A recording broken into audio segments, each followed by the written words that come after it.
कॅन्सरच्या रुग्णांना मोठा दिलासा मिळतोय। मुंबईजवळ आता एक नवीन रुग्णालय उभं केलं जाणार असल्याची माहिती समोर येते। कॅन्सरच्या रुग्णांसाठी एक अत्याधुनिक रुग्णालय मुंबईजवळ उभारलं जाणार आहे। त्यामुळे उपचारांसाठी आता रुग्णांना दुसऱ्या देशात जाऊन उपचार करण्याची गरज आता कमी होणार आहे। हे रुग्णालय खोपोली येथे उभारलं जाणार असून त्यासाठी केंद्र सरकारकडून जवळपास अंदाजे 300 कोटींचा निधी मंजूर झालाय। आधुनिक औषधोपचारानुसार आता आयुर्वेद म्हणजेच आयुष आधारित पूरक थेरपींचा संयोग करून कॅन्सर रुग्णांसाठी समग्र उपचार उपलब्ध करणं हा या केंद्राचा मुख्य उद्देश आहे।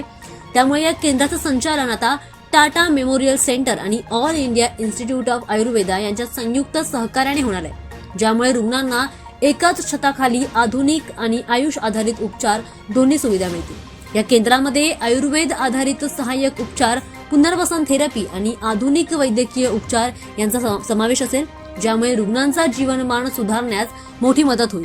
दरम्यान या नव्या उपक्रमामुळे आता कॅन्सरच्या रुग्णांना सुलभ, सर्वसमावेशक आणि सुधारणाक्षम उपचार मिळतील, जे त्यांच्या दैनंदिन प्रवास खर्चामध्ये सुद्धा बचत करतील। त्यामुळे कॅन्सरच्या रुग्णांना आता मोठा दिलासा मिळतोय।